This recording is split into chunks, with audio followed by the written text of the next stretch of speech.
বিজয় উল্লাসে মাতোয়ারা কর্মী সমর্থক একক সংখ্যাগরিষ্ঠতা পেয়ে সরকার গঠন নিশ্চিত বিএনপির। এখন পর্যন্ত 210 আসনে ধানের শীষ, 72টিতে 11 দলীয় ঐক্যের জয়। দেশ পুনর্গঠন ও সুশাসন প্রতিষ্ঠার অঙ্গীকার ধানের শীষের বিজয়ীদের। গণতান্ত্রিক যাত্রা সুসংহত করার প্রত্যয়, বিজয় মিছিল না করার নির্দেশ তারেক রহমানের। এবং বিশেষ দলকে সুবিধা দিতে জনরাই বদলে দেওয়ার চক্রান্ত দেখছে 11 দল। কঠোর আন্দোলনের হুঁশিয়ারি, গণনা শেষ হওয়ার আগেই বিজয়ী ঘোষণার অভিযোগ এনসিপির।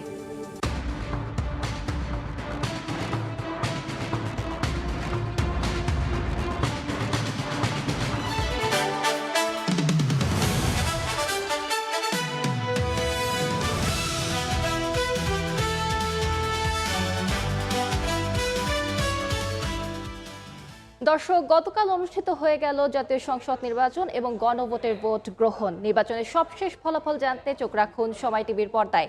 আপনাদের সাথে আজ আমি আছি আলিশা ইসলাম। এখন চলে যাচ্ছি আমাদের নিয়মিত সংবাদে। ঠাকুরগাঁওয়ে নেতাকর্মীদের সঙ্গে শুভেচ্ছা বিনিময় করে কথা বলছেন মির্জা ফখরুল ইসলাম আলমগীর। সরাসরি যাচ্ছি সেখানে।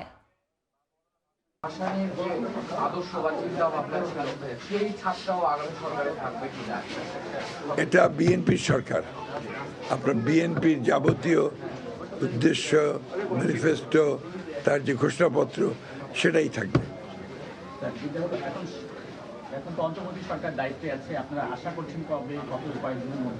ভাই ওর তো বলেই দিয়েছে ওরা যে 15 তারিখের মধ্যেই তারা হতে হবে। ঠিক আছে, if there is no question please. সবচেয়ে শান্তিপূর্ণ নির্বাচন। আমি তো গতকালই বলেছি যে অত্যন্ত সুন্দর, শান্তিপূর্ণ, গ্রহণযোগ্য এবং মানুষ একটা উৎসব মুখর পরিবেশে আপনার এই নির্বাচনে অংশ নিয়েছে। Thank you very much. ঠাকুরগাঁওয়ে কথা বলছিলেন মির্জা ফখরুল ইসলাম আলমগীর। আমরা সরাসরি যুক্ত ছিলাম সেখানে। ত্রয়োদশ জাতীয় সংসদ নির্বাচনের অনানুষ্ঠানিক ফলে এরই মধ্যে একক সংখ্যাগরিষ্ঠতা পেয়েছে বিএনপি। এখন পর্যন্ত 210 আসনে বিজয়ী ধানের শীষ, 72 আসন পেয়েছে জামায়াত নেতৃত্বাধীন 11 দলীয় ঐক্য। এদিকে স্বতন্ত্র 6 ও ইসলামী আন্দোলনের 1 প্রার্থী জয় পেয়েছেন। এর আগে ব্যাপক উৎসাহ উদ্দীপনার মধ্য দিয়ে সংসদ নির্বাচন ও গণভোট শেষ হলে চলে গণনা।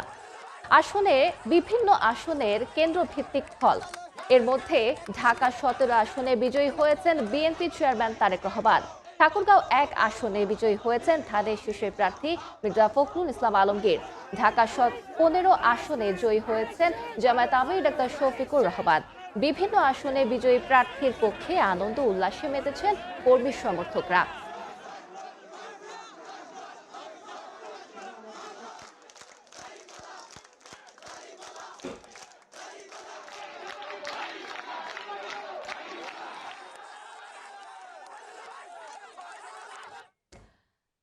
দর্শক, আমাদের সঙ্গে এই মুহূর্তে স্টুডিওতে যুক্ত আছেন সহকর্মী মাকসুম আলমগীর।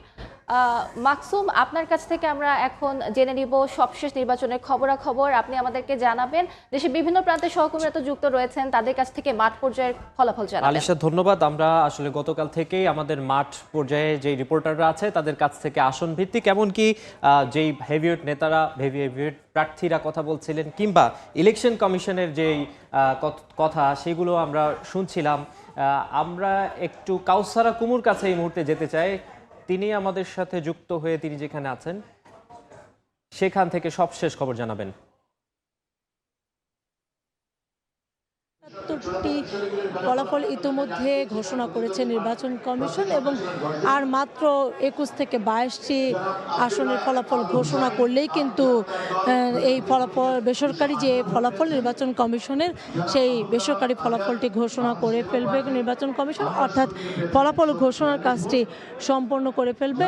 আমরা এর আগেই কিন্তু আমাদের সহকর্মীরা বিভিন্ন জায়গা থেকে, বিভিন্ন রিটার্নিং অফিসারের কার্যালয় থেকে কিন্তু এর নির্বাচন কমিশনের কাছ থেকেও বেশি ফলাফল পৌঁছে দিয়েছে যার যার মাধ্যমগুলোতে। এবং আমরা যত এখন পর্যন্ত যেটুকু দেখছি, আমাদের সহকর্মী সকলের তথ্য অনুযায়ী প্রায় 210টি আসনে বিএনপি এগিয়ে আছে বিপুল জয়ে। এবং তার যে প্রতিদ্বন্দ্বী যে জোট, জামাতে ইসলামের জোট, সেই জোট প্রায় পেয়েছে, 70টিরও বেশি, প্রায় 80টির মতো আসন পেয়েছে ইতিমধ্যে। এবং নতুন যে দলটি গঠন করেছিল এনসিপি, জাতীয় নাগরিক পার্টি, যেটি জামাতের সাথে জোট গঠন করেছিল, তাদের কিন্তু ইতিমধ্যে তাদের 6 জন প্রার্থী জয়ী ঘোষণা করেছে নির্বাচন কমিশন। এবং আমরা দেখছি যে প্রায় 12 ঘন্টা অতিবাহিত হয়ে গেছে নির্বাচন কমিশন এই ফলাফল ঘোষণার ক্ষেত্রে। নির্বাচন কমিশন তারা চাচ্ছে যাতে করে সূক্ষ্মভাবে এই ফলাফলটি ঘোষণা করা হয়, কেউ যাতে কোনো প্রশ্ন না তুলতে পারে। এবং তারা কিন্তু নির্বাচন কমিশন শুরু থেকেই ফলাফল সংগ্রহ এবং পরিবেশনের জন্য আলাদা একটি জায়গা তৈরি করেছে। এবং সেই জায়গায় সেই সন্ধ্যা থেকেই কিন্তু রাজনৈতিক দলের নেতাকর্মীরা, একই সাথে যে গণমাধ্যম কর্মী, সাথে পর্যবেক্ষকরাও ছিল, দেশি এবং বিদেশি পর্যবেক্ষকরা সারা রাত অপেক্ষা করেছে এই ফলাফলের জন্য। এবং তারা পুঙ্খানুপুঙ্খভাবে নির্বাচন কমিশনের সমস্ত পর্যালোচনা করেছে এই ফলাফল নিয়ে। এবং আমরা দেখেছি যে সারা রাতভর অপেক্ষার পরে অনেকেই হয়তো চলে গিয়েছিল, আবারও আমরা দেখছি যে রাজনৈতিক দলের নেতারা এসে পৌঁছেছেন। আসলে নিজের জয়ের কথাটি নিজের মুখে শুনতে, নিজের কানে শুনতেই তারা স্বাচ্ছন্দ্য বোধ করবেন বলে তারা আবার ফিরে এসেছেন এই ফলাফল দেওয়ার জায়গাটিতে। আমরা দেখছি যে বিএনপির যে স্থায়ী কমিটির সদস্য নজরুল ইসলাম খান, তিনি ইতিমধ্যে এসে এখানে উপস্থিত হয়েছেন। এবং হয়তো আমরা যতটুকু জেনেছি যে তারা শেষ পর্যন্ত, ফলাফলের শেষ পর্যন্ত থাকবেন। এবং এরপরই 299টি আসনের ফলাফল ঘোষণার পরেই কিন্তু নির্বাচন কমিশন ভোটের কত শতাংশ ভোট পড়ল ত্রয়োদশ জাতীয় সংসদ নির্বাচনে সেটি ঘোষণা করবেন। এবং আমরা যেটি দেখছি যে গণভোটের ক্ষেত্রে কিন্তু হা ভোটেই বেশি পড়েছে, পাশাপাশি না ভোট পড়লেও হা ভোটের সংখ্যাটি বেশি আছে। এবং যেহেতু আর কিছুক্ষণের মধ্যে, হয়তো আধা ঘন্টার মধ্যেই নির্বাচন কমিশন তাদের ফলাফলটি ঘোষণা করতে পারবে এবং তাদের যে কাজের যে পরিসমাপ্তি, এই সমাপ্তির হয়তো ইতি টানতে পারবে। এরপরেই গেজেট প্রকাশ করবে নির্বাচন কমিশন। আমি এই মুহূর্তে জানাচ্ছিলাম নির্বাচন কমিশন থেকে তথ্য, কিন্তু আমাদের আরেক সহকর্মী রয়েছেন ঠাকুরগাঁয়ে, হাসান ওয়ালি, আমরা চলে যাচ্ছি তার কাছে।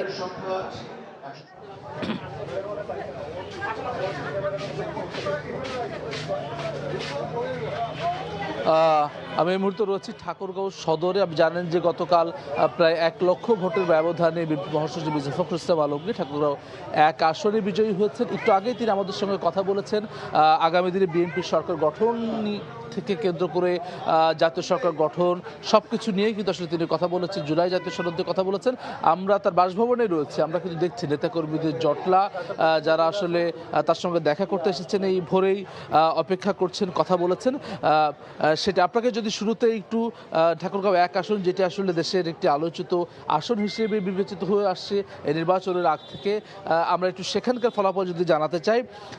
মহাসচিব মির্জা ফখরুল ইসলাম আলমগীর 2,36,308 ভোটে বিজয়ী হয়েছেন এবং তার নিকটতম প্রতিদ্বন্দ্বী এখানে জামায়াত ইসলামী দেলোয়ার হোসেন, তিনি 1,38,936 ভোট পেয়েছেন। 185টি কেন্দ্রে 97,372 ভোটের ব্যবধানে বিএনপি মহাসচিব মির্জা ফখরুল ইসলাম আলমগীর বিজয়ী হয়েছেন। এখানে হাত পাখার প্রার্থী যিনি ছিলেন, তিনি 3,914টি ভোট পেয়েছেন।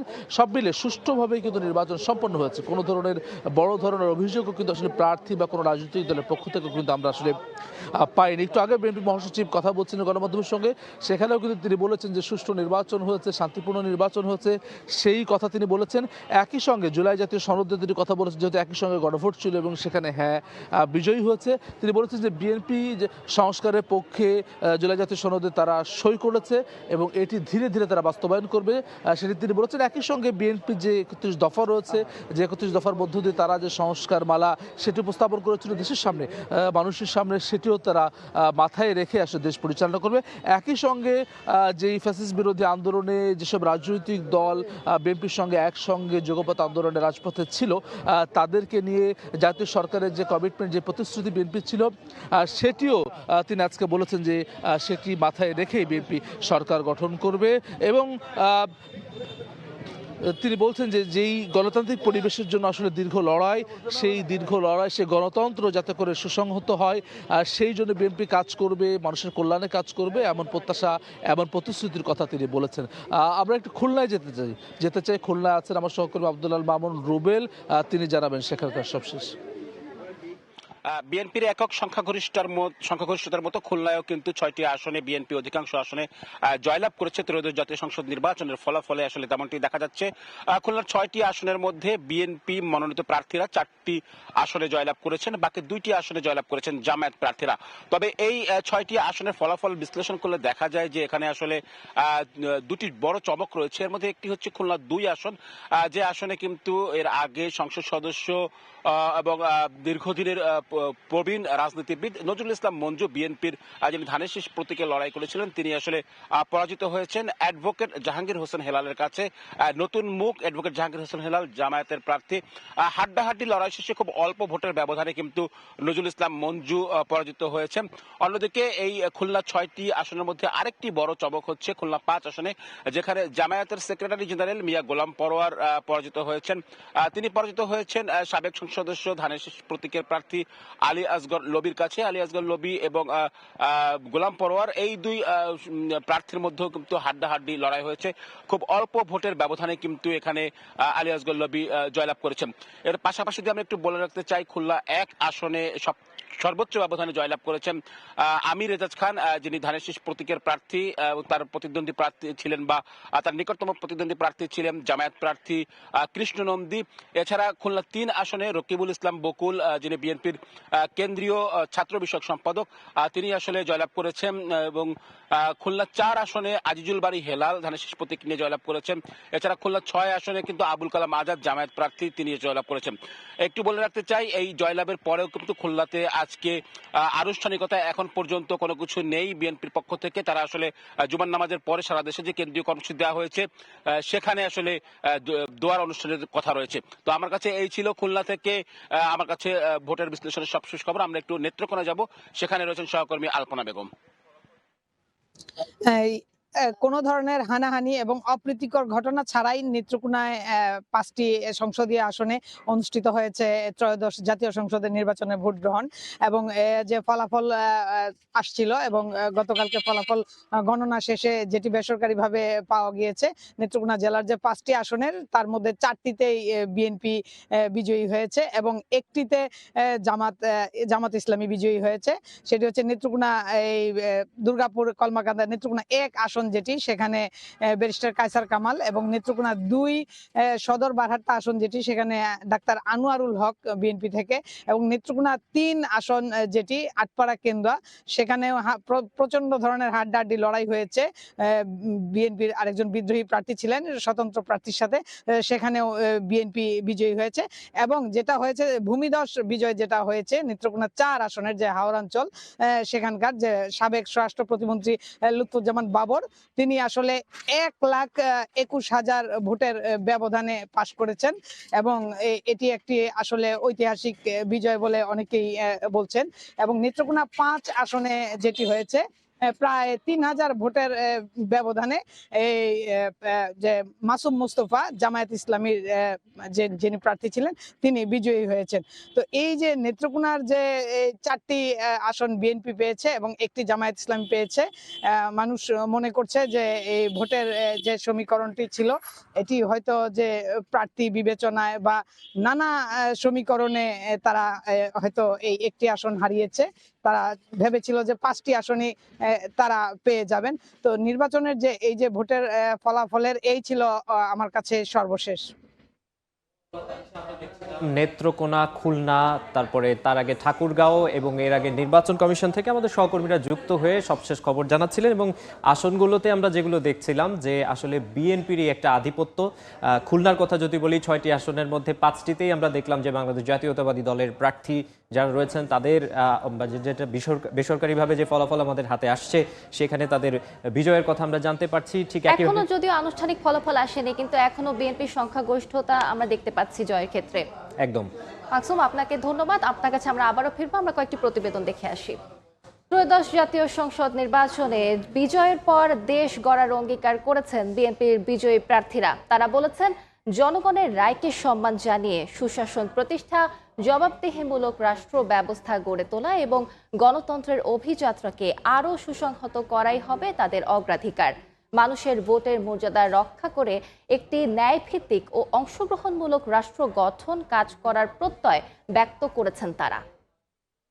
ঠাকুরগাঁ 1 আসনের যারা ভোটার্স এবং জনগণ, তাদের কাছে আমি ঋণী এবং ঋণ শোধ করা আমার পক্ষে আদৌ সম্ভব কিনা যায় না। তবে আমি চেষ্টা করব, যদি সুযোগ পাই আমার কাজের মধ্য দিয়ে ঠাকুরগাঁ জনগণের কল্যাণের জন্য আমি কাজ করব। তো আমাদের যে ম্যানিফেস্টোতে যেটা বলা আছে এবং আমাদের ভিশন 31, ভিশন 2030 এটা দেওয়া আছে, এগুলোর আলোকে আমরা আমাদের দেশকে এগিয়ে নিয়ে যাওয়ার চেষ্টা করব। বিজয় উল্লাস করার মধ্যে দিয়ে আমরা কোনো উত্তেজনা সৃষ্টি করতে চাই না। আর এই বিজয় আমাদের কাছে প্রত্যাশিত ছিল। আমরা নির্বাচনের আগেও এবং নির্বাচনের পরে আমাদের মাননীয় চেয়ারম্যান সাহেব স্বদেশ প্রত্যাবর্তনের পরে আমরা জনগণের মধ্যে যে উচ্ছ্বাস দেখেছি এবং যে সমর্থন পেয়েছি, সারা দেশে আমাদের চেয়ারম্যান সাহেবকে, জনাব তারেক রহমান সাহেবকে দেখার জন্য, ওনার কথা শোনার জন্য সারা রাত ধরে মানুষ অপেক্ষা করেছে, ভোর রাত্র পর্যন্ত। তখনই আমরা মেসেজ পেয়ে গেছি এই দেশের মানুষ কি চায়। সুশাসনের জন্য, যেটা বলা হয় যে গুড গভর্নেন্স এনশিওর করার জন্য একটা শক্তিশালী বিরোধী দল সবসময় জাতীয় সংসদের দরকার, যাতে চেকস অ্যান্ড ব্যালেন্স থাকে, সেরকম আমরা আশা করি। সারা বাংলাদেশে যে ধানের শীষের যে জোয়ার উঠেছে, সেই জোয়ারে বর্তমান সরকার, জামাত, এনসিপি সবাই মিলেও কারচুপি করে আমাদেরকে ঠেকায় রাখতে পারে নাই। আগামী দিনেও পারবে না ইনশাল্লাহ। আমি শুরু থেকে বলে আসছি, আমাদের এই অঞ্চলের সবচেয়ে বড় সমস্যা গ্যাসের সংকট, তীব্র গ্যাসের সংকট। এটাকে আমি অন্তত আমাদের এই এলাকায় 1 নম্বর প্রায়োরিটিতে রেখেছি। দ্রুততম সময়ে গ্যাসের সংকট এবং ওভারঅল আমাদের যে জ্বালানি সংকট রয়েছে দেশে, সেটিকে নিরসনের জন্য আমরা কাজ করব।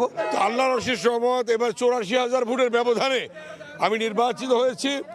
কেরানীগঞ্জ তথা ঢাকা 2, আমিনবাজার, ভাকুরতা, তেঁতুলঝোড়া, এই ঢাকা 2 আসনের জনগণ আমাকে আজকে ম্যান্ডেট দিয়েছে, তারা আমাকে নির্বাচিত করেছে। আমি প্রথমেই কৃতজ্ঞতা প্রকাশ করছি ঢাকা 2 আসনের আমার শ্রদ্ধেয় জনগণ, মা বোন সহ সর্বস্তরের জনসাধারণের প্রতি আমি কৃতজ্ঞতা প্রকাশ করছি এবং তাদের প্রতি শ্রদ্ধা জানাচ্ছি যে তারা আজকে আমাকে সমর্থন দিয়ে আমাকে নির্বাচিত করেছেন। আমার প্রতিশ্রুতি ছিল এই ঢাকা 2 আসন জনগণের প্রতি যে আমরা সন্ত্রাস মুক্ত, মাদক মুক্ত, আমরা চাঁদাবাজ মুক্ত এই ঢাকা 2 আসন আমরা প্রতিষ্ঠা করব। কারণ বিগত 17 বছরে এমন একটি পরিস্থিতি সৃষ্টি হয়েছে, মাদকে ছেয়ে গিয়েছে, সন্ত্রাসের রাজত্বে কায়েম হয়েছিল এবং ভূমি দখল হয়েছিল।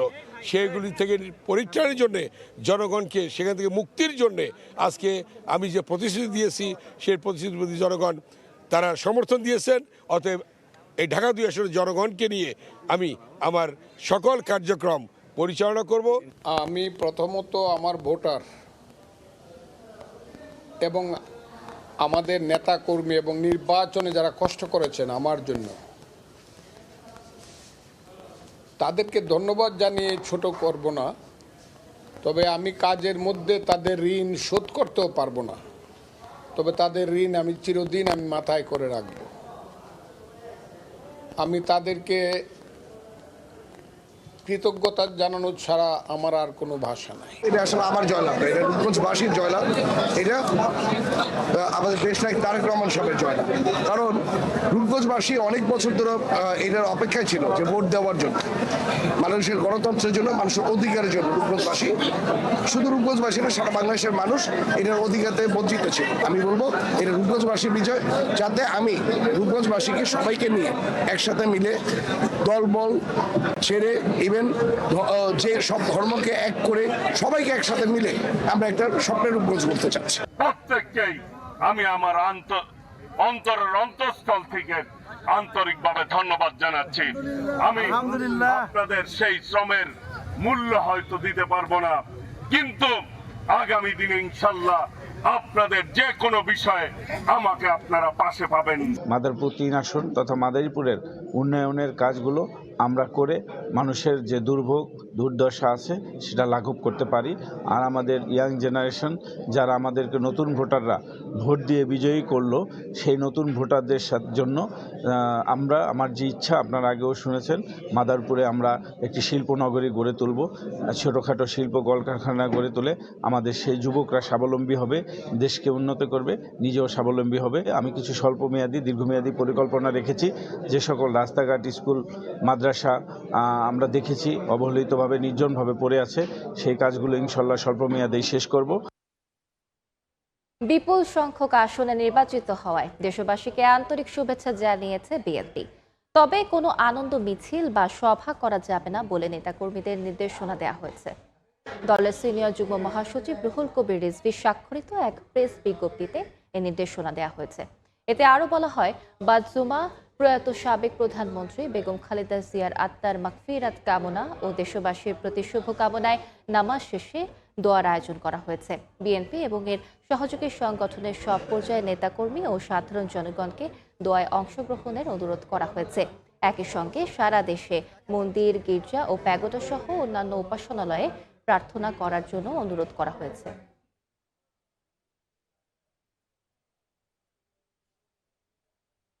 জনগণের জন্য কাজ করার অঙ্গীকার করেছেন 11 দলীয় ঐক্যের বিজয়ী প্রার্থীরা। তারা আরও বলেন, এই নির্বাচনের মাধ্যমে স্বৈরাচারকে ঘৃণা ভরে প্রত্যাখ্যান করেছে জনগণ, ফিরে এসেছে গণতন্ত্র। সকলে পোস্টাল ব্যালটে তাদের ভোট পাঠিয়েছে এবং তারা আমাদের জন্য দোয়া করেছে। সকলের দোয়ার বরকতে আজকে মেহেরপুর 1 আসনে আমরা বিজয় লাভ করেছি। আমাদের প্রতিবেশীদের সাথে যাদের এতদিন মন কষাকষি ছিল, বিজয় লাভ করার কারণে কারো উপরে চরম নীতিকে অবলম্বন করবেন না। সকলে পারস্পরিক প্রতিবেশী ভ্রাতৃত্বের ভিত্তিতে আমরা সকলে বসবাস করব ইনশাআল্লাহ। আমি বলেছি আমি প্রতিহিংসার রাজনীতিতে বিশ্বাস করি না। আমি চাই সকল সাথিয়াবাসীর এমপি হতে, নেতা হতে। আমি চাই সকল সাথিয়াবাসীর খাদেম হতে। আমি সকলকে নিয়ে পথ চলতে চাই এবং আমি একটি স্বপ্নের সাথিয়া করতে চাই সকলকে সাথে নিয়ে। আমি চাই সমাজ থেকে দুর্নীতি দূর হোক, সমাজ থেকে চাঁদাবাজ সন্ত্রাসী এগুলো দূর হোক এবং আমাদের মানুষ, আমাদের এলাকার মানুষ শান্তিতে ঘুমাতে পারুক এবং স্বাধীনভাবে তারা তাদের যে কার্যক্রমগুলো আছে সেটা চালাক। পিরোজপুরের সম্মানিত জনগণ যারা আমার উপরে আস্থা রেখেছেন, আমার উপরে আমাকে বিশ্বাস করেছেন, আমি সেই সকল জনগণকে আমি আমার অন্তঃস্থল থেকে গভীর কৃতজ্ঞতা জানাচ্ছি। আর আমি অনেকগুলি প্রতিশ্রুতি দিয়েছি পিরোজপুরের উন্নয়নে। আমি পিরোজপুরের জনগণকে বলেছি আমি কি কি উন্নয়নমূলক কাজ করতে চাই। ইনশাআল্লাহ আল্লাহ যখন আমাকে সুযোগ দেবেন আমি আমার প্রত্যেকটি ওয়াদা একটি একটি করে পূরণ করবো ইনশাআল্লাহ। রংপুরের 6টি আসনে 11 দলীয় জোট, 1টি আসনে শাপলাকলি এবং 5টি আসনে দাঁড়িপাল্লার বিজয়ের মধ্য দিয়ে এবারের যে নির্বাচন, জাতীয় নির্বাচন, এই নির্বাচনের মধ্য দিয়ে যেমন একেবারে আওয়ামী লীগ একেবারে নাই হয়ে গেছে, জাতীয় পার্টিও কিন্তু এবারের নির্বাচনের মধ্য দিয়ে প্রত্যাখ্যাত হয়েছে। তারা 5 আগস্টে যেমন প্রত্যাখ্যাত হয়েছিল, আজকে 12ই ফেব্রুয়ারি রংপুরের জনগণ জাতীয় পার্টিকে প্রত্যাখ্যান করেছে, এই স্বৈরাচারের দোসরদেরকে প্রত্যাখ্যান করেছে। সকলের কাছে দোয়া চাই আল্লাহ যেন আমাকে দিয়ে এই বাংলাদেশের জন্য এবং আমার এলাকার জন্য এমন বড় বড় কাজ করার সুযোগ আমাকে দেন, যাতে করে তার মধ্য দিয়ে সকলের ঋণ একেবারে শোধ হয়ে যাওয়ার একটা ব্যবস্থা হয়। নির্বাচনের ফলাফলের সবশেষ খবরাখবর জানতে আবারও চলে যাচ্ছি সহকর্মী মাকসুমের কাছে। মাকসুম, আপনার কাছে আর কি তথ্য আছে আমাদেরকে জানাবেন। আলিশা, আমার কাছে আরো যে তথ্য আমরা জানছিলাম যে বিভিন্ন জায়গা থেকে প্রার্থীরা কথা বলছিলেন, প্রার্থীদের কথাগুলো যারা এখন পর্যন্ত বেসরকারি ফলাফলে যাদেরকে আমরা এগিয়ে থাকতে দেখছি বা বিজয়ী বলছি, তাদের কথাগুলো আমরা শুনছিলাম। আমরা আবারও রিপোর্টারদের কাছে যুক্ত হতে চাই। আমরা একটু গুলশানে নিয়াজ শুভর কাছে যেতে চাই, তিনি সেখানকার সবশেষ খবর। সংসদ নির্বাচনে চরম উত্তেজনাকর লড়াই শেষে নিরঙ্কুশ বিজয় নিশ্চিত করেছে বাংলাদেশ জাতীয়তাবাদী দল বিএনপি। এই মুহূর্তে আমি আছি ঢাকা 17 সংসদীয় আসন, যে আসনটিতে প্রতিদ্বন্দ্বিতা করেছেন বিএনপির চেয়ারম্যান জনাব তারেক রহমান। আমরা যতটুকু জানতে পেরেছি, বিজয় নিশ্চিত হলে রাত 3টার পর কিন্তু বিএনপির গুলশান কার্যালয় ছেড়ে বাসায় ফেরেন দলের চেয়ারম্যান তারেক রহমান। রহমান।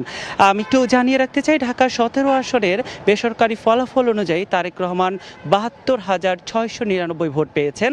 তার নিকটতম প্রতিদ্বন্দ্বী জামাতে ইসলামের প্রার্থী খালিদুজ্জামান পেয়েছেন 68,300 ভোট। প্রতিদ্বন্দ্বী প্রার্থীর চেয়ে মাত্র 4,399 ভোটের ব্যবধানে কিন্তু এই আসনটিতে জয় পেয়েছেন জনাব তারেক রহমান। একটু জানিয়ে রাখতে চাই যে আসলে এই আসনটিতে মোট ভোটার ছিলেন 3,33,813 জন। এর মধ্যে মোট ভোট পড়ে 1,47,888টি। এছাড়াও এই যে ভোটগুলো এখানে পড়ে সেখানে ভোট বাতিল হয় 2,211টি, বৈধ ভোট হয় 1,45,677টি। এছাড়াও ঢাকা 17 সংসদীয় আসন ছাড়াও কিন্তু বগুড়া 6 আসনেও বেসরকারিভাবে নির্বাচিত হয়েছেন বিএনপি চেয়ারম্যান তারেক রহমান। সেখানে তিনি 2,16,284টি ভোট পান। তার নিকটতম প্রতিদ্বন্দ্বী ছিলেন জামাতে ইসলামীর প্রার্থী আবিদুর রহমান সোহেল, দাঁড়িপাল্লা প্রতীকে পেয়েছেন 97,626 ভোট। তো যেখানে আমরা জানি যে আসলে ঢাকা 17 আসন ঢাকার মধ্যে একটি গুরুত্বপূর্ণ আসন, এবং এই আসনে অনেকেই কিন্তু ভেবেছিলেন যে হাড্ডাহাড্ডি লড়াই হবে, ঠিক তাই কিন্তু হয়েছে। এবং এই যে নিরঙ্কুশ জয় জাতীয়তাবাদী দলের, জনাব তারেক রহমান কিন্তু বলেছেন যে শুক্রবার বাদ-জুমা বিভিন্ন মসজিদে এবং বিভিন্ন উপাসনালয়ে প্রার্থনার জন্য। এই মুহূর্তে কিশোরগঞ্জে আছেন সহকর্মী কামরুজ্জামান মামুন, সরাসরি যাচ্ছি তার কাছে। আমরা এই মুহূর্তে রয়েছি কিশোরগঞ্জ 4-এ, যেখানে নিকটতম প্রতিদ্বন্দ্বী 11 দলীয় জোট সমর্থিত প্রার্থীকে বিপুল ব্যবধানে হারিয়ে ধানের শীষ প্রতীক নিয়ে জয়লাভ করেছেন অ্যাডভোকেট ফজলুর রহমান। তিনি রয়েছেন আমাদের সঙ্গে, তার কাছ থেকে জানবো তার এই যে জয়, তার গল্প। আপনি একটু আমাদেরকে বলবেন যে আসলে বিপুল ব্যবধানে আপনি জয়লাভ করেছেন, এত মানুষের মন জয় করেছেন কিভাবে? আপনাকে অসংখ্য ধন্যবাদ। আপনি যেটাকে বিপুল জয় বলতেছেন, এইটা আসলে আমার কাছে মনে হয় না, কারণ আমার মিনিমাম 1.5 লাখ ভোটে জয়লাভ করা উচিত ছিল। এইখানে গতকালকে যে কোনো কারণে, অজানা কারণে, কালকে আমার কর্মীদের উপরে যে আক্রমণ হয়েছে ইটনষ্টগ্রাম মিটামইনে, যে কারণে আমার অন্তত 50 থেকে 60,000 ভোট কম পাইছি আমি এই আক্রমণের কারণে। 150টি কেন্দ্রের ভেতরে অনেক জায়গায় আপনি সারাদিন চষে বেরিয়েছেন, সারাদিন ঘুরে বেরিয়েছেন, এবং আপনি দেখেছেন যে কেন্দ্রের কি অবস্থা। মানুষজন কিন্তু গতকাল ভোট দিতে গিয়েছিল স্বতঃস্ফূর্তভাবেই, আপনি সেটিও দেখেছেন। আপনার যে সমর্থকরা রয়েছে তাদের ভোট দিতে যাওয়া এবং ফলাফল পর্যন্ত কোনো ধরনের বাধার সম্মুখীন হয়েছিলেন কিনা? বাধা বলতে তো আর রাস্তায় গিয়ে দাঁড়ায় বলছে না ভোট দেওয়া যাবে না, কিন্তু যেভাবে পিটানো হয়েছে সব জায়গাতে, যেভাবে তাড়া করা হয়েছে, মানুষকে দৌড়ায় ফেলানো হয়েছে। দেখেন আমার জয়টা এখন এত বড় ম্লান হয়েছে, 2টা বাচ্চা ছেলেকে 2 বছর করে জেল দিয়ে দিছে। আমি এদের জন্য কি করব, এদের কি অপরাধ আমি জানলাম না, বুঝলাম না। আমি যেখানে জানলাম বলল যে কাউকে না কাউকে খুশি করার জন্য এদেরকে জেল দেওয়া হয়েছে। যা হোক, আমি আইনগতভাবে ব্যাপারটা দেখব। আর আরেকটু জানতে চাই, দীর্ঘদিন এই আসনটি কিন্তু বিএনপির হাতছাড়া ছিল। রাষ্ট্রপতি হওয়ার পর সাবেক রাষ্ট্রপতি আব্দুল হামিদ যখন রাষ্ট্রপতি হয়ে গেলেন, তারপরে তার সন্তান এই আসন থেকে নির্বাচিত হয়েছিলেন। তো দীর্ঘদিন পর এখানে ধানের শীষের একটি জোয়ার আমরা দেখলাম। শুধু এখানে না, পুরো কিশোরগঞ্জেই ধানের শীষের সমস্ত প্রার্থী জয়লাভ করেছেন। একজন যিনি স্বতন্ত্র থেকে লড়েছেন তিনিও আসলে জয়লাভ করেছেন। কিশোরগঞ্জে 6টি আসন রয়েছে, সেই 6টিতেই আসলে বলা চলে যে বিএনপি জয়লাভ করেছে। একজন তিনি বিএনপি থেকে বহিষ্কৃত স্বতন্ত্র হয়ে নির্বাচন করেছিলেন, এবং সব জায়গায় বড় ব্যবধানে বিএনপি জয়। এর পেছনে আসলে কারণ কি মনে করছেন? এর কারণ হলো আসলে বিএনপিকে আমরা যেভাবে গড়ে তুলেছি 2008 সনের পর থেকে এই 25 সন পর্যন্ত, আমি 9 বছর প্রেসিডেন্ট ছিলাম বিএনপির কিশোরগঞ্জ জেলার। আমি এখানে সংগঠনটাকে যখন Abdul Hamid president, Syed Ashraful Islam local government minister, অথবা Zillur Rahman president, Abdul Hamid speaker, Syed Ashraful Islam local, তখন কেউ যখন দায়িত্ব নিতে চায় না, জীবনের রিস্ক নিয়ে আমি কিশোরগঞ্জের দায়িত্ব নিয়ে 9 বছর কিশোরগঞ্জটাকে, সংগঠনটাকে দাঁড় করাইবার চেষ্টা করছি। পরবর্তী সময়ে যারা আসছে তারাও সংগঠনটাকে ভালোভাবে দাঁড় করানোর চেষ্টা করছে, এবং সেই চেষ্টার মধ্য দিয়ে এই রেজাল্টগুলো আসছে। আপনার এলাকার মানুষ যারা আপনাকে ভোট দিয়ে নির্বাচিত করেছে তাদের জন্য আপনার কোনো বার্তা আছে কিনা? আমি তাদেরকে কৃতজ্ঞতা জানাই এবং তাদেরকে আমি বলি যে তারা আমার জন্য যা করেছে আমি আমার জীবন দিয়ে চেষ্টা করব তাদের সেই কর্মের প্রতিদান দিতে। এবং যারা আহত হয়েছে, যারা মার খেয়েছে, যারা বিভিন্নভাবে বাড়ি ছেড়ে রয়েছে এইবারের ইলেকশনেও, আমি তাদের জন্য সমবেদনা প্রকাশ করছি। এবং কর্মীদেরকে আমি বলবো, নেতা কর্মীদেরকে, আপনারা সঠিক পথে চলেন এবং শেষ একটি প্রশ্ন করব। ভোটের ব্যবধান আসলে আপনার যে নিকটতম প্রতিদ্বন্দ্বী তার সঙ্গে আপনি বলছেন যে আরো ব্যবধান হবার কথা ছিল, 1.5 লাখের উপরে ব্যবধান। এই ব্যবধান এখন যেটি আছে 72,000-এর প্রায়, তো এই ব্যবধানও তো আসলে কম না। তো এত বড় ব্যবধানের কারণ কি, এক কথায় যদি একটু বলেন আমাদেরকে। এইটা আমি ব্যবধান মনে করি না, আপনাকে বললাম। আমি যখন কিশোরগঞ্জে এই চাইরে আব্দুল হামিদ সাহেবের সাথে ইলেকশন করছি, তখনও ইটনা থানাতে কোনো ইউনিয়নে আব্দুল হামিদ সাহেব জিতে নাই, কোনো সেন্টারেই যেতে নেই। এইবারও কিন্তু 55 সেন্টার আছে ইটনা থানায়, এখানে কিন্তু আমি জিতছি। আপনাকে অসংখ্য ধন্যবাদ আমাদেরকে সময় দেওয়ার জন্য। আমরা এতক্ষণ ছিলাম কিশোরগঞ্জ 4 আসনের ধানের শীষ প্রতীক নিয়ে যিনি জয়লাভ করেছেন অ্যাডভোকেট ফজলুর রহমান, তার সঙ্গে কথা বলছিলাম। তিনি জানাচ্ছিলেন তার যে বিজয়, সেই বিজয় পরবর্তী যে প্রতিক্রিয়া সেটি আমাদেরকে। আমরা এখন চলে যাচ্ছি নোয়াখালীতে, সেখানকার খবর জানাবেন সহকর্মী এম এ আজিম।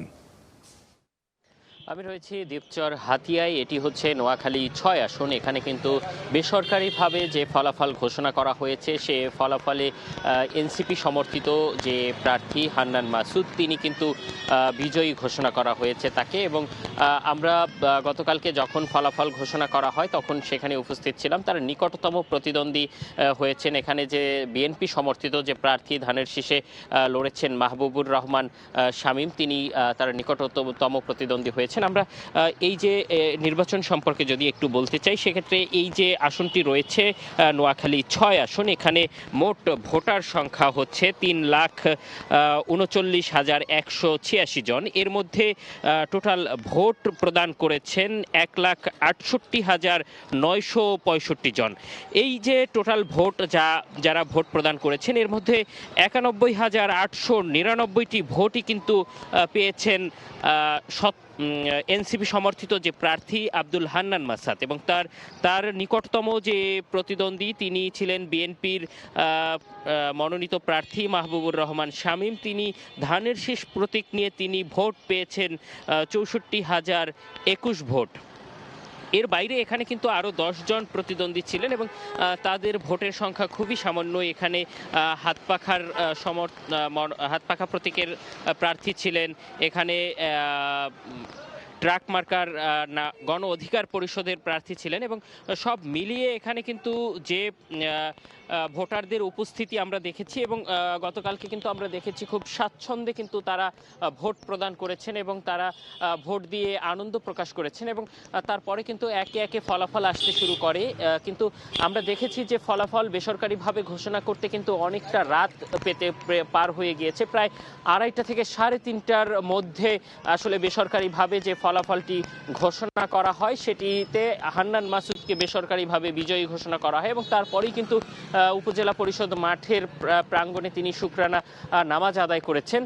তো এই ছিল আমার কাছে নোয়াখালীর সবশেষ পরিস্থিতি। আমাদের সাথে যুক্ত আছেন চাঁদপুরে সহকর্মী ফারুক আহমেদ। আমরা এখন সরাসরি চলে যাচ্ছি তার কাছে। চাঁদপুরে বিএনপির দুর্গ হিসেবে পরিচিত ছিল চাঁদপুর, সেই দুর্গ আবারও উদ্ধার করেছে বিএনপির প্রার্থীরা। অর্থাৎ গতকাল ত্রয়োদশ জাতীয় সংসদ নির্বাচনে চাঁদপুরের মোট 5টি আসনের মধ্যে 4টিতে বিএনপির নিরঙ্কুশ জয় হয়েছে। অর্থাৎ তাদের যে প্রতিদ্বন্দ্বী প্রার্থীরা ছিলেন তাদের চাইতে কিন্তু ব্যাপক ভোটের ব্যবধানে এই 4 প্রার্থী বিজয়ী হয়েছেন। তা আরেকটি কথা জানিয়ে রাখি যে চাঁদপুর 1-এ যিনি বিএনপি ধানের শীষের প্রার্থী নির্বাচিত হয়েছেন, তিনি সাবেক শিক্ষা প্রতিমন্ত্রী আনম এহসানুল্লাহ মিলন। এটি তার সেই আসনে তিনি সর্বোচ্চ ভোট পেয়েছেন, প্রায় 1,33,000 ভোট তিনি পেয়েছেন। আর তার প্রতিদ্বন্দ্বী ছিলেন 11 দলীয় ঐক্য জোটের আবু নসর মোহাম্মদ মকবুল আহমেদ। তিনি ভোট পেয়েছেন 67,000। আমরা যদি বলতে পারি যে সেখানে একটা বড় ধরনের ব্যবধান ছিল। মিলনের এটি একাধিকবার নির্বাচিত হওয়ার সংবাদ থাকলেও চাঁদপুর দিয়ে যিনি বিএনপির সংসদ সদস্য নির্বাচিত হয়েছেন বেসরকারিভাবে, জালালউদ্দিন এটি তার প্রথম নির্বাচন। একই সঙ্গে চাঁদপুর 3-এ যিনি নির্বাচিত হয়েছেন শেখ ফরিদ আহমেদ মানিক, এটি তার প্রথম নির্বাচন, অর্থাৎ তিনিও নতুন করে নির্বাচিত হয়েছেন। আর চাঁদপুর 4 সেখানে আসলে যিনি বিএনপি নির্বাহী কমিটির সদস্য ছিলেন এবং উপজেলা কমিটি আহ্বায়ক ছিলেন এম এ হান্নান, তিনি স্বতন্ত্র প্রার্থী হতে তাকে দল থেকে বহিষ্কার করেছে এবং সেই বহিষ্কার নিয়ে তিনি মূলত এবার বিজয়ী হয়েছেন বলা যেতে পারে। তিনি এক প্রতিক্রিয়া বলেছেন যে তিনি আবারও বিএনপিতে ফিরে যেতে চান তার বহিষ্কার আদেশ প্রত্যাহার করা হলে। আর চাঁদপুর পাচ্ছে যিনি নির্বাচিত হয়েছেন তিনি ইঞ্জিনিয়ার মমিনুল হক। এবং আমরা বলতে পারি যে আসলে চাঁদপুরে শুধু আনম এহসানুল হক মিলন ছাড়া বাকি যে 4 প্রার্থী তারাই প্রথম সংসদ সদস্য নির্বাচিত হয়েছেন। আর এখানে একটা ভোটের সমীকরণ হয়েছে যে এবার 11 দলীয় ঐক্য জোট তথা যে জামাত ইসলামের নেতৃত্বে যেই দলগুলো ঐক্যবদ্ধ নির্বাচন করেছে সেখানে কিন্তু একসময় কিন্তু জামাত বিএনপি জোট বাইরে থেকে যখন নির্বাচন করতো তখন তাদের একটা ভোটের ছিল একেবারে কম। তবে আমরা বলতে পারি যে এবার কিন্তু সেই ব্যবধানটা অনেকটা কমিয়ে এনেছে, অর্থাৎ বিএনপির মুখোমুখি হতে আমরা যদি বলতে পারি চাঁদপুর 3 আসনে যিনি ধানের শীষ প্রতীকে নির্বাচিত হয়েছেন শেখ ফরিদ আহমেদ মানিক, তার সঙ্গে জামাতে ইসলামের যে প্রার্থী তার ভোট ছিল 1 লাখেরও বেশি। বলা যেতে পারে জামাত ইসলামের এটি সবচেয়ে চাঁদপুর জেলার মধ্যে সর্বোচ্চ ভোট তারা সংগ্রহ করতে পেরেছেন। চাঁদপুরের 4-এর কথা যদি আমরা বলি সেখানে কিন্তু বলা যেতে পারে যে জেলার একমাত্র আসন যেখানে ত্রিমুখী হাড্ডাহাড্ডি লড়াই হয়েছে, অর্থাৎ বিএনপি ধানের শীষের প্রার্থী লায়ন হারুন রশিদের সঙ্গে জামাতে ইসলামের যে প্রার্থী ছিলেন দাঁড়িপাল্লা একের সঙ্গে যিনি স্বতন্ত্র প্রার্থী বিএনপি থেকে যিনি বহিষ্কার হয়ে চিংড়ি প্রতীকে ভোট করেছেন, তাদের ভোটের ব্যবধান ছিল সব মিলিয়ে 5 থেকে 7,000। তো এই ছিল আমার কাছে চাঁদপুরে গতকাল ত্রয়োদশ জাতীয় সংসদ নির্বাচনে যারা বিজয়ী হলেন তাদের নিয়ে সব শেষ। চাঁদপুর থেকে যুক্ত হয়েছিলেন সহকর্মী। তার আগে আমরা দেখছিলাম কিশোরগঞ্জ কিংবা নোয়াখালী, সবগুলো জায়গায় কিন্তু একটা চিত্র বেশ কমন আমরা দেখতে পাচ্ছি, সেটা হচ্ছে সবগুলো মোটামুটি বেশিরভাগ আসনগুলোতেই বিএনপির একটা আধিপত্য, ধানের শীষ প্রতীকে যারা ফখরুল ইসলাম আলমগীর কিন্তু বলছিলেন যে তিনি আশাবাদী যে তারা নিরঙ্কুশ জয়লাভ করবেন, ভূমিধস জয়লাভ করবেন এবং আসলেই তা হয়েছে। আমরা আশা করছি যে মাকসুম আপনার কাছে আমরা আবার আসবো। ঢাকা 17 ও বগুড়া 6 আসনে বিজয়ী হয়েছেন বিএনপি চেয়ারম্যান তারেক রহমান। রাজধানীর গুলশানে বিএনপির নির্বাচন পরিচালনা কার্যালয়ে সংবাদ সম্মেলনে এ তথ্য জানান কমিটির মুখপাত্র মাহাদি আমিন। পাশাপাশি কিছু আসনে ইলেকশন ইঞ্জিনিয়ারিং এর অভিযোগও করেন তিনি। বিএনপি চেয়ারম্যান আমাদের নেতা জনাব তারেক রহমান তার 2টি নির্বাচনী আসন বগুড়া 6 এবং ঢাকা 17-তে ইতিমধ্যে বেসরকারিভাবে বিজয়ী হয়েছেন আলহামদুলিল্লাহ। আপনারা আরও অবগত আছেন যে গতকাল রাত থেকে আমাদের রাজনৈতিক প্রতিপক্ষ বিভিন্ন ধরনের কারচুপি, জালিয়াতি, কেন্দ্র দখলসহ নানা অপরাধে সম্পৃক্ত ছিল। তারপরও জনগণের আন্তরিক ভালোবাসা ও সমর্থনে আমরা দেখেছি ধানের শীষের প্রার্থীরা বিপুল সংখ্যক আসনে বড় ব্যবধানে এগিয়ে রয়েছেন। অনেকেই এর মাঝে বেসরকারিভাবে নির্বাচিত হয়েছেন। জনগণের ভালোবাসায় সিক্ত দল বিএনপি ইনশাল্লাহ জনসমর্থন নিয়ে 2/3 বেশি আসনে বিজয়ী হয়ে সরকার গঠন করবে। আপনারা নিশ্চয়ই দেখেছেন আজকেও দেশ জুড়ে বিভিন্ন জায়গায় অনেক ধরনের কারচুপি, জালিয়াতি এবং সহিংসতার ঘটনা ঘটেছে। বিশেষভাবে নির্দিষ্ট কিছু আসনে নির্দিষ্ট কিছু প্রার্থীকে বিজয়ী করে আনার জন্য এক ধরনের ইলেকশন ইঞ্জিনিয়ারিং আজকে হয়েছে। এটা বিশ্বাস করার যথেষ্ট কারণ রয়েছে আমাদের হাতে। যদি উদাহরণ দিই, শুধুমাত্র ঢাকা শহরে ঢাকা 8, ঢাকা 11, ঢাকা 13, ঢাকা 16 সহ বেশ কিছু আসনে ভোট গণনা এবং ফলাফল ঘোষণায় উদ্দেশ্য প্রণোদিতভাবে বিলম্ব করা হচ্ছে। বিএনপি কিংবা ধানের শীষের বিপুল ব্যবধানে অপ্রতিরোধ্য যে বিজয়, সেই বিজয়ের ব্যবধানটাকে কমিয়ে আনার জন্য একটি নির্দিষ্ট রাজনৈতিক দল অপপ্রচার এবং নির্বাচনী আচরণবিধির লঙ্ঘন করেছে। ফলে নির্দিষ্ট কিছু আসনে এই ইলেকশন ইঞ্জিনিয়ারিং হয়তো পরাজয়ের ব্যবধানটা কমিয়ে আনছে এবং দেশব্যাপী ভোটারদের স্বতঃস্ফূর্ত অংশগ্রহণকে কিছুটা ব্যাহত করেছে। নির্বাচনে অনিয়মের অভিযোগ তুলেছে জামায়াতে ইসলামী। একটি বিশেষ দলকে সুবিধা দিতে নির্বাচনী কর্মকর্তাদের ভোট গণনায় অনিয়ম সহ নির্বাচন কমিশনে বেশ কিছু অভিযোগ জানিয়েছে দলটি। জনরায় বদলে দেওয়ার চক্রান্তের বিরুদ্ধে আন্দোলনের হুঁশিয়ারিও দিয়েছে জামায়াত। বৃহস্পতিবার দিনভর ভোট গ্রহণের পর গণনা শেষে রাতে একে একে আসতে শুরু করে বিভিন্ন কেন্দ্র ও আসনের ফল। এর মধ্যে রাতে নানা অভিযোগ নিয়ে ইসিতে যায় জামায়াতে ইসলামীর একটি প্রতিনিধি দল। কথা বলছি নির্বাচন কমিশনের সাথে, তাদের ব্যাখ্যা আমরা জানবো। আমরা তাদের সাথে ফোনেও কথা বলেছি, এখন ফিজিক্যালি আসছি, আমরা তাদের বক্তব্য শুনবো এবং এটার ব্যাপারে আমরা কোনো ধরনের কোনো ছাড় দেব না। আমরা যদি জনগণের এই মতামতকে বা জনগণের দেওয়া এই ভোটাধিকারকে চক্রান্ত এবং ষড়যন্ত্রের মাধ্যমে ম্যানিপুলেশন করার চেষ্টা করা হয়, তাহলে অবশ্যই আমরা আমাদের কর্মসূচি এবং সেটাকে বাস্তবায়নের জন্য যে ধরনের কর্মসূচি দেওয়া সেটা আমরা দেব। এর আগে দলটির কেন্দ্রীয় কার্যালয়ে এক সংবাদ সম্মেলনে নির্বাচনে বিভিন্ন অনিয়ম তুলে ধরেন জামায়াতের মুখপাত্র। সেখানে কমপক্ষে 8টি সিট যেখানে ফাইনাল হওয়ার পর আবার নির্বাচন কর্মকর্তারা ফেরত নিয়েছেন, সেখানে তারা কলম দিয়ে কাটাকাটি করেছেন এবং বলেছেন যে এটা আমাদের ভুল হয়েছে, নতুন করে সেটা দেওয়া আছে। প্রথম দিকে যোগ করে যেটা ছিল, এই পরিবর্তনের পরে 5000 ভোট পরিবর্তন হয়, ডাক্তার খালেদুজ্জামান এখন 5000 ভোটে তিনি পরাজিত। এটা খুবই মারাত্মক একটি বিষয়। এই ধরনের অনেকগুলো ঘটনা আমরা দেখতে পাচ্ছি। আমাদের আমির ডাক্তার শফিকুর রহমান সাহেব, আমরা যে হিসাব করেছি বিভিন্ন 129টা সেন্টার থেকে যেটা আমরা পেয়েছি, তিনি 20,000-এর বেশি ভোটে তিনি অ্যাডভান্স আছেন, কিন্তু প্রতিপক্ষ বলছেন যে তিনি পাস করেছেন, যেহেতু ঘোষণা হয় না সুতরাং তিনি এটা সুবিধা নিচ্ছেন। অথচ এটা মিনিমাম 7 থেকে 8 ঘন্টা আগে এটা ঘোষণা দেওয়ার সুযোগ ছিল। ঢাকার মতো একটা আসন যেখানে 3 লাখের মতো ভোটার, খুব ইজিলি সেটা সম্ভব। অর্থাৎ খুবই পরিকল্পিতভাবে এবং উদ্দেশ্য প্রণোদিতভাবে এই ধরনের চক্রান্ত এবং ষড়যন্ত্রগুলো করা হচ্ছে। এছাড়া কিছু আসনে গণনা শেষ হওয়ার পরও ফল প্রকাশ না করা, কিছু আসনে গণনা শেষ হওয়ার আগেই গণমাধ্যমে ফল প্রকাশ করার অভিযোগ করেন জামায়াতের আমির ডাক্তার শফিকুর রহমান। আমরা যতদূর জানতে পেরেছি, সংস্কারের জন্য যে গণভোট ছিল সেই গণভোটের পক্ষে হা ভোট বেশি পড়েছে। এই জন্য আমরা দেশবাসীকে আন্তরিক মোবারকবাদ জানাই। যদিও অফিসিয়ালি এটা ডিক্লেয়ার করা হয় নাই, সরকার গঠনের জন্য যে নির্বাচন হয়েছে সেখানে মূল প্রতিদ্বন্দ্বিতা ছিল মূলত 2টা জোটের মাঝেই বলতে হবে। বেশ কিছু ঘটনা ঘটেছে, আমরা এগুলা কম্পাইল করছি। বেশ কিছু আসনে আমাদের জানা মতো আমরা এগিয়ে আছি এবং গণনাও কমপ্লিট, কিন্তু স্থানীয়ভাবে যারা রিটার্নিং অফিসার আছেন তারা ঘোষণা দিচ্ছেন না, ঝুলিয়ে রেখেছেন। তা আমরা বুঝতে পারছি না এটা কেন। পুরানা রাজনীতির সংস্কৃতিতে আমরা ফিরে যেতে চাই না, আমরা ইতিবাচক ধারার রাজনীতি করতে চাই। রাজনীতি যদি দেশের মানুষের জন্য হয়, তাহলে যারা রাজনীতি করবেন তাদেরকে এই কথা মেনে নিতে হবে যে পাশ করার গ্যারান্টি নিয়ে কোনো নির্বাচন হয় না, কোনো রাজনীতি হয় না। স্বাভাবিক একটা নির্বাচন যখন হবে সবাই জিতবে না, কেউ জিতবে কেউ হারবে, এটাই গণতন্ত্রের সৌন্দর্য। আমাদের দেশে কিছু সংস্কৃতি আছে, আমরা এই সংস্কৃতিকে পাল্টানোর পক্ষে।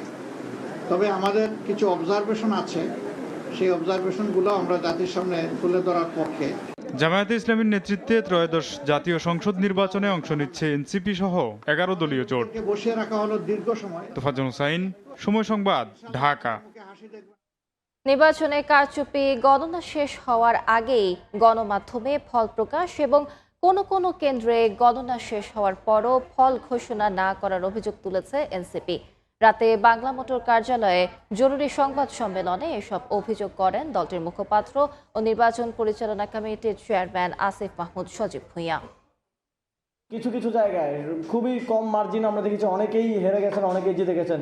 200, 300, 500 ভোট, 1000 ভোট, 2000 ভোট, সেখানে যদি এরকম 3000, 4000 ভোটের হিসাবে কেন্দ্রের হিসাবে একরকম, রিটার্নিং কর্মকর্তার হিসাবে একরকম, মিডিয়াতে অন্যরকম আমরা দেখতে পাই, এটা আমাদের মধ্যে একটা সুষ্ঠু নিরপেক্ষ নির্বাচন এবং ভোট গণনার ক্ষেত্রে একটা সন্দেহ তৈরি করে। নির্বাচন কমিশনকে বলবো অবশ্যই এই বিষয়গুলো খতিয়ে না দেখা পর্যন্ত, এই অভিযোগগুলো স্পষ্টভাবে আমলে নিয়ে এই বিষয়ে সুস্পষ্ট ব্যাখ্যা না দেওয়া পর্যন্ত সেই আসনগুলোর যেন কোনো ফলাফল ঘোষণা করা না হয়। নির্বাচন সম্পর্কিত ফলাফলের আরো কিছু তথ্য উপাত্ত জানতে এই মুহূর্তে আমরা চলে যাব সহকর্মী মনির হোসাইনের কাছে। মনির, আলিশা, ধন্যবাদ আপনাকে। আপনাকে স্বাগত। নির্বাচনের যে বেসরকারিভাবে ফলাফল ঘোষণা হচ্ছে সেই ফলাফলের কিছু তথ্য আমি জানিয়ে দেব। শুরুতেই ঢাকা 17 আসনের ফলাফল যদি দেখতে চাই, ঢাকা 17 আসনে বিএনপি চেয়ারম্যান তারেক রহমান প্রতিদ্বন্দ্বিতা করেছেন। তিনি ভোট পেয়েছেন ৭২,৬৯৯টি এবং তার নিকটতম প্রতিদ্বন্দ্বী জামাত ইসলামীর SM খালিদুজ্জামান, তিনি ভোট পেয়েছেন ৬৮,৩০০, অর্থাৎ ৪,৩৯৯ ভোটের ব্যবধানে এখানে বেসরকারিভাবে জয়ী হয়েছেন বিএনপি চেয়ারম্যান তারেক রহমান। তারপরে ঢাকা ১৫ আসনের তথ্য যদি দেখতে চাই, ঢাকা ১৫ আসনে বাংলাদেশ জামায়াত ইসলামীর আমির ডাক্তার শফিকুর রহমান প্রতিদ্বন্দ্বিতা করেছেন। তিনি ভোট পেয়েছেন ৮২,৬৪৫টি এবং তার নিকটতম প্রতিদ্বন্দ্বী বিএনপির শফিকুল ইসলাম খান পেয়েছেন ৬১,৯২০ ভোট। এবং তারপরে যশোরের আরেকটি আসনের যে নির্বাচনী ফলাফল সেটি যদি দেখতে চাই, যশোর ২ আসন, এই আসনেও বিজয়ী হয়েছেন বেসরকারিভাবে বাংলাদেশ জামাত ইসলামীর মোসলেউদ্দিন ফরিদ। তিনি ভোট পেয়েছেন ১,৭১,৯৯১ এবং তার বিএনপির প্রতিদ্বন্দ্বী নিকটতম প্রতিদ্বন্দ্বী সাবিরা সুলতানা, তিনি পেয়েছেন ১,৪৬,৩২২। তো এই ছিল এখনকার মতো যে আসন ভিত্তিক ফলাফল। আমরা এই মুহূর্তে চলে যাব নির্বাচন কমিশনে, সেখানে ব্রিফ করছেন নির্বাচন কমিশনার। বাংলাদেশের ইতিহাসে সত্যি একটি শুভ সকাল আজকে ১৩ ফেব্রুয়ারি। আমাদের দৃঢ় বিশ্বাস আমাদের গণতান্ত্রিক নবযাত্রায় আজকের সকালটা ইতিহাসে স্মরণীয় হয়ে থাকবে এবং আপনারা যে যার অবস্থান থেকে ভূমিকা রেখেছেন তাদের সকলের প্রতি বাংলাদেশ নির্বাচন কমিশনের পক্ষ থেকে মাননীয় প্রধান নির্বাচন কমিশনার এবং আমার সহকর্মী সকল কমিশনারের পক্ষ থেকে আন্তরিক ধন্যবাদ এবং কৃতজ্ঞতা জানাচ্ছি। আমাদের একটাই কমিটমেন্ট ছিল যে আমরা নির্মোহভাবে আইন প্রয়োগ করে স্বচ্ছ এবং নিরপেক্ষ একটি নির্বাচন উপহার দেব। আমাদের চেষ্টা শতকরা ১০০ ছিল। কোনো অত্যুক্তি হয়ে থাকলে সেই অত্যুক্তি নিতান্তই আমাদের, আর কোনো কিছু প্রাপ্তি থাকলে আপনারা যারা কাজ করেছেন আপনাদের। আমরা মনে করি জাতি হিসেবে আমাদের মান, সম্মান, ভাবমূর্তি, বিশ্ববাজারে আমাদের বার্গেনিং ক্যাপাসিটি, আমাদের বিনিয়োগ, কর্মসংস্থান, কেন কিছু নাই যেটা এই নির্বাচনের সাথে সম্পৃক্ত ছিল না। সুতরাং নির্বাচন কমিশনের পক্ষ থেকে আমরা শুধু এটাকে নেহায়েত একটা নির্বাচন অনুষ্ঠানের দায়িত্ব হিসেবে নেই নাই, এটা আমাদের একটা পবিত্র আমানত হিসেবে আমরা গ্রহণ করেছিলাম। আল্লাহর হাজার শুকর, তিনি নেহায়েত রহমত করেছেন বিধায় আমরা সুষ্ঠুভাবে এই মহাযজ্ঞ সম্পাদন করতে পেরেছি। দেশবাসীর প্রতি আমাদের একান্ত কৃতজ্ঞতা যে তারা স্বতঃস্ফূর্তভাবে ঈদ উৎসবের মতো এই আয়োজনে অংশগ্রহণ করেছেন, যে কারণে বন্যার পানিতে যেমন খড়কুটো টিকে থাকে না, তেমনি ভাবে যা কিছু অশনি ছিল, যা কিছু শঙ্কার জায়গা ছিল, এই বন্যার পানিতে সব ভেসে গেছে এবং আমরা জাতি হিসেবে চূড়ান্তভাবে বিজয়ী হয়েছি। আমি আর কথা বাড়াই না, পুনরায় আপনাদের কাছে কৃতজ্ঞতা জ্ঞাপন করছি নির্বাচন কমিশনের পক্ষ থেকে। আমাদের এখানে সাংবাদিক ভাইয়েরা, বিশেষ করে আমাদের রাজনৈতিক নেতৃবৃন্দ সারা রাত ছিলেন, আমি আপনাদের সাথে ছিলাম। আমাদের প্রশাসনিক ব্যবস্থাপনায় হয়তো কোনো ঘাটতি থেকে থাকবে, আপনাদেরকে যথাযথভাবে আমরা লুক আফটার করতে পারি নাই, দয়া করে আপনারা এগুলো ক্ষমা সুন্দর দৃষ্টিতে দেখবেন। ইনশাল্লাহ আমরা সন্ধ্যাবেলায় যখন আজকে আমাদের বিদেশি ভাই বোনদেরকে আমরা শুভেচ্ছা জানাবো একটা ডিনারের মাধ্যমে, সেখানে যদি আবারও দেখা হয়, কথা হবে। আর আমাদের যা কিছু অত্যুক্তি ছিল গত 2 দিন, ইনশাল্লাহ ভবিষ্যতে কোনো এক সময় পুষিয়ে দেব। তো সবাই ভালো থাকবেন। বাংলাদেশ চিরজীবী হোক। বাংলাদেশের গণতন্ত্র আর কখনোই যেন তার নির্দিষ্ট যে রেল আছে সেখান থেকে বিচ্যুত না হয়। এই নির্বাচন যেন আমাদের ভবিষ্যতে আরো ভালো নির্বাচন করার জন্য পাথেয় হয়ে থাকে, দৃষ্টান্ত হয়ে থাকে। এই আশাবাদ ব্যক্ত করে আমাদের ভুলভ্রান্তির জন্য পুনরায় ক্ষমা চেয়ে নিয়ে আপনাদের কাছ থেকে বিদায় নিচ্ছি এবং ফর্মালি এখান থেকে প্রচারণায় শেষ। বাকি যে স্ট্যাটিস্টিক্যাল কিছু জিনিস আছে আপনাদেরকে আমাদের সম্মানিত সিনিয়র সেক্রেটারি আলাদাভাবে আমাদের মিডিয়া ভাই বোনদেরকে দিয়ে দিবেন। সবাইকে অনেক ধন্যবাদ। আসসালামু আলাইকুম।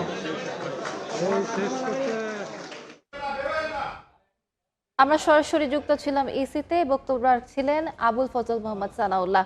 ত্রয়োদশ জাতীয় সংসদ নির্বাচনে বিএনপির জয়ে আনন্দ মিছিল করেছে কানাডা বিএনপি। স্থানীয় সময় বৃহস্পতিবার রাতে বিএনপির নিরঙ্কুশ জয়ের খবরে কানাডার টরন্টোতে বিজয় মিছিল করেন দলটির প্রবাসী নেতাকর্মীরা। বাংলাদেশের পতাকা নিয়ে নগরী প্রদক্ষিণ করেন তারা। পরে স্থানীয় একটি রেস্তোরাঁয় আনন্দ আয়োজনে মেতে ওঠেন নেতাকর্মীরা। একে অপরকে মিষ্টি খাইয়ে বিজয় উদযাপন করেন। বিজয় নিশ্চিত করায় দেশে বিদেশের ভোটারদের অভিনন্দন জানান তারা। বিএনপি চেয়ারম্যান তারেক রহমানের নেতৃত্বে দেশে গণতন্ত্র পুনঃপ্রতিষ্ঠিত হবে বলে আশা প্রকাশ করেন।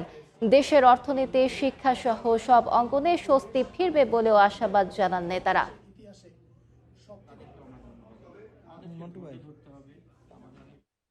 নির্বাচন ঘিরে দিনব্যাপী তৎপর ছিলেন আন্তর্জাতিক পর্যবেক্ষকরা। ইউরোপীয় ইউনিয়নের পর্যবেক্ষণ মিশন প্রধান ইভার্স আইজাবস বলেন, সুশৃঙ্খল পরিবেশে ভোট গ্রহণ হয়েছে, নাগরিকদের অংশগ্রহণ ইতিবাচক। এই নির্বাচনকে বাংলাদেশের গণতান্ত্রিক প্রক্রিয়ার জন্য গুরুত্বপূর্ণ দিন হিসেবে উল্লেখ করেন কমনওয়েলথ ও IRI প্রতিনিধিরা। শাতিলা শারমিনের প্রতিবেদন।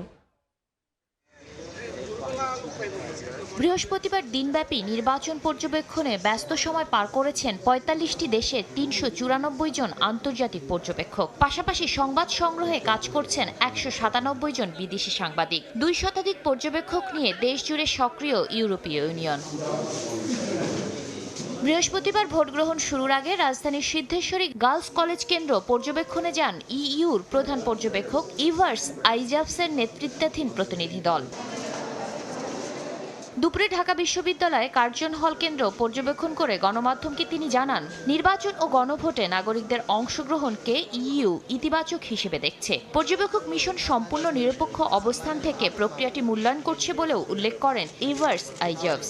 14 ফেব্রুয়ারি প্রাথমিক প্রতিবেদন প্রকাশ করা হবে বলে জানান তিনি। Absolutely neutral. We are not taking part in any political process. We are starting already now to gather this information, to get it together in order to produce a credible observation report. A lot of positive enthusiasm and participation on behalf of Bangladeshi citizens. এদিকে ভিকারুন্নিসা নুন school and college কেন্দ্রে vote গ্রহণ পর্যবেক্ষণ করে Commonwealth observer গ্রুপের chairperson ও ঘানার সাবেক president নানা আকুফো আড্ডোর নেতৃত্বাধীন প্রতিনিধি দল। তিনি বলেন, বাংলাদেশের গণতান্ত্রিক অগ্রযাত্রায় আজকের দিনটি গুরুত্বপূর্ণ।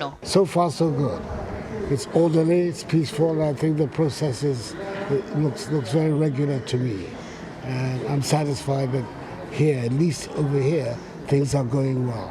And I'm hoping that that is the story across the rest of the country. রাজধানীর Gulshan model school and college কেন্দ্র পরিদর্শন শেষে IRI পর্যবেক্ষক ও কংগ্রেসম্যান ডেভিড ব্রায়ার বলেন, জুলাই আন্দোলনে নেতৃত্ব দেওয়া নতুন ও তরুণ ভোটাররা এবারের নির্বাচনে তাৎপর্যপূর্ণ মাত্রা যোগ করেছে। Everything looks very good.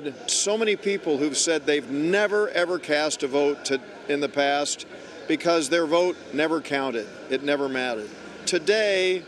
Today the votes will matter. And that's something that is a great model for so many other parts of the world. দিন শেষে বিভিন্ন কেন্দ্র ঘুরে ভোট গণনা প্রক্রিয়াও নিবিড়ভাবে পর্যবেক্ষণ করেন আন্তর্জাতিক প্রতিনিধিরা। সারা বাংলাদেশ জুড়ে যে আন্তর্জাতিক পর্যবেক্ষকরা এই ত্রয়োদশ জাতীয় সংসদ নির্বাচন পর্যবেক্ষণ করছেন, তারা রাজধানী সহ বিভিন্ন অঞ্চলে ভোট কেন্দ্রগুলো ঘুরে ঘুরে দেখছেন।